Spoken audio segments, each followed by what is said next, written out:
Uncle, स्वागत है आपका मेरे चैनल द क्वांटम क्वेस्ट में। और आज हम किसी टॉपिक पर, पहले हम आपको बताएं कि किस टॉपिक पर हम आज डिस्कस करेंगे। उससे पहले आपने अपने आसपास बहुत सारी चीज़ें देखी हैं, सोचते भी होंगे आप कि कैसे आखिर पेड़ से जो फल ज़मीन पर गिर जाता है कैसे गिरता है। हम चल रहे हैं तो हमारा चलना और ज़मीन का साथ साथ जो क्या हमारे और ज़मीन के बीच कॉन्टैक्ट है, हम कोई भी चीज़ लिए हैं वो हमसे गिर जाती है तो वो क्यों उस जगह से उस दूसरी जगह गिर जाती है, आखिर ये सब कैसे होता है।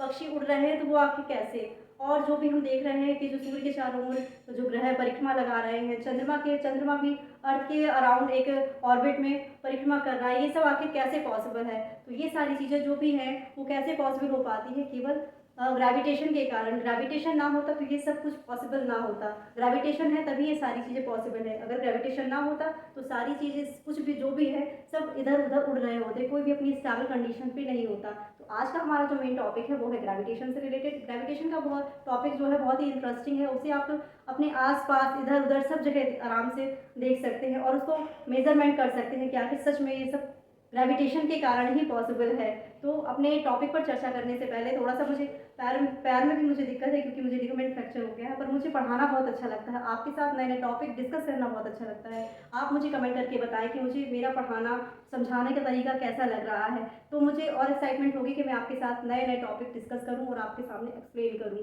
तो चलते हैं अपने नए टॉपिक पर जो है ग्रेविटेशन और gravity in the force of attraction between any two objects with mass. जो भी जो ऑब्जेक्ट्स हैं एक दूसरे में जो कोरिलेट करती हैं वो क्या है, लॉ ऑफ अट्रैक्शन है। लॉ ऑफ अट्रैक्शन किसी भी ऑब्जेक्ट्स में हो सकता है, पर्सन्स में हो सकता है, सब में होता है, लेकिन वो दोनों तरफ से बराबर होगा। जो भी हम फोर्स अप्लाई करेंगे, जैसे हम वॉक करते हैं, जैसे मैंने आपको पहले भी बताया, वॉक करते हैं तो हमारे जो फुट है, जो हमारा फीट है, पैर है, हमारे पैर क्या करते हैं, ग्राउंड पर फोर्स अप्लाई करते हैं, ग्राउंड हमारे ऊपर क्या करता है, फोर्स अप्लाई करता है। तो ये क्या है, लॉ ऑफ अट्रैक्शन और फोर्स ऑफ अट्रैक्शन है। So this fundamental force pulls object toward each other, एक दूसरे पर बराबर से वो फोर्स अप्लाई करते हैं जिसके कारण वो कांटेक्ट में रहते हैं। तो ये तो था ग्रेविटेशन की इंट्रोडक्शन कि आखिर ग्रेविटेशन होता क्या है। अब हम बात करेंगे जो है हमारा यूनिवर्सल लॉ ऑफ ग्रेविटेशन। जो यूनिवर्सल लॉ ऑफ ग्रेविटेशन है वो किसने दिया था, वो दिया था सर आइजैक न्यूटन ने। उन्होंने देखा कि आखिर ये जो एप्पल है, एप्पल कैसे ज़मीन पर गिर रहा है। उन्होंने सोचा, अगर वो ये सोचते नहीं तो शायद ये ग्रेविटेशन का टॉपिक हमारे सामने नहीं होता और ना हम जान पाते कि आखिर ग्रेविटेशन क्या है। सो ग्रेविटेशन से रिलेटेड जो ये यूनिवर्सल लॉ ऑफ ग्रेविटेशन है, इसका स्टेटमेंट है Newton's law of universal gravitation states that force is directly proportional to the product of the masses। क्या होता है कि जो दो ऑब्जेक्ट्स हैं उनके मासेस का जो प्रोडक्ट होता है वो क्या होता है, प्रोडक्ट है वो प्रोपोर्शनल होता है फोर्स के। और जो उनके बीच की डिस्टेंस होती है, दोनों ऑब्जेक्ट्स के बीच की डिस्टेंस होती है, distance count within middle. So जो इन दोनों के बीच की डिस्टेंस होती है, डिस्टेंस इसके क्या होती है, इनवर्सली प्रोपोर्शनल होती है फोर्स के। सो states that force is directly proportional to the product of the masses of the object and inversely proportional to the square of the distance between them। जो उन दोनों के बीच की डिस्टेंस होगी उसके स्क्वायर के इनवर्सली प्रोपोर्शनल होगी। एक एग्जांपल के थ्रू मैं आपको समझाती हूँ जिससे ज़्यादा आपको क्लियर होगा। मान लीजिए कि ये दो ऑब्जेक्ट्स हैं, पहली ऑब्जेक्ट का मास m1 है एंड सेकेंड ऑब्जेक्ट है जो हमारी, इसका मास है m2। ये एक दूसरे पर क्या करेंगी, अट्रैक्शन ऑफ फोर्स अप्लाई करेंगी।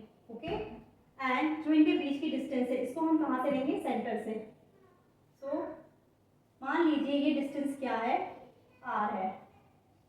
ओके, सो जो फोर्स होगा हमारा, तो इन दोनों ऑब्जेक्ट के मासेस के प्रोडक्ट के क्या होगा, प्रोपोर्शनल होगा।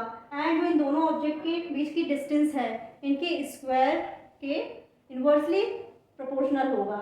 सो मैथमेटिकल फॉर्म में हम लिखें तो F is proportional to m1 m2 upon r square is the distance between first and second object and m1 and m2 is represent the masses of one object and another object। so जब हम proportional sign हटाएंगे, जो हमने कि motion वाले chapter में भी पढ़ा है, जब प्रोपोर्शनल साइन हटाया जाता है तो एक कांस्टेंट आ जाता है। तो F इक्वल हो जाएगा G m1 m2 upon r square. तो यहाँ G हमारा कहलाता है जी है जो वो कहलाता है ग्रेविटेशनल कांस्टेंट। ग्रेविटेशनल कांस्टेंट जो हमारा जी है इसकी एक वैल्यू जो होती है, वैल्यू इसकी फिक्स होती है, जिसे हम आगे न्यूमेरिकल्स में यूज़ करेंगे। न्यूमेरिकल्स इसके बहुत सारे हैं, बहुत इंपॉर्टेंट न्यूमेरिकल्स हैं। तो यहाँ पर जी है जो इसकी जी की वैल्यू होती है G equal 6.67 into 10⁻⁻11 newton metre square पर किलोग्राम स्क्वायर। अब आप सोच रहे होंगे ये यूनिट कहाँ से निकली कि न्यूटन मीटर स्क्वायर पर किलोग्राम स्क्वायर। तो इसको मैं आपको ड्राइव करके दिखाऊंगी कि आखिर जो ग्रेविटेशनल कांस्टेंट है इसकी जो यूनिट है कैसे हम मेज़र कर सकते हैं, कैसे हम जान सकते हैं कि ग्रेविटेशनल जो कांस्टेंट है इसका जो मात्रक है वो क्या होगा। उस पर हम कल चर्चा करेंगे और आगे भी डिस्कस करेंगे। ग्रेविटेशनल से रिलेटेड बहुत सारे टॉपिक्स हैं। अभी आपको ये जो मैंने ग्रेविटी एंड जो आपको यूनिवर्सल लॉ ऑफ ग्रेविटेशन बताया समझ में आया या नहीं, कैसा लगा मेरा पढ़ाना, ये मुझे कमेंट करके ज़रूर बताएं। कल पर मिलूंगी नए टॉपिक के साथ, तब तक के लिए नमस्कार।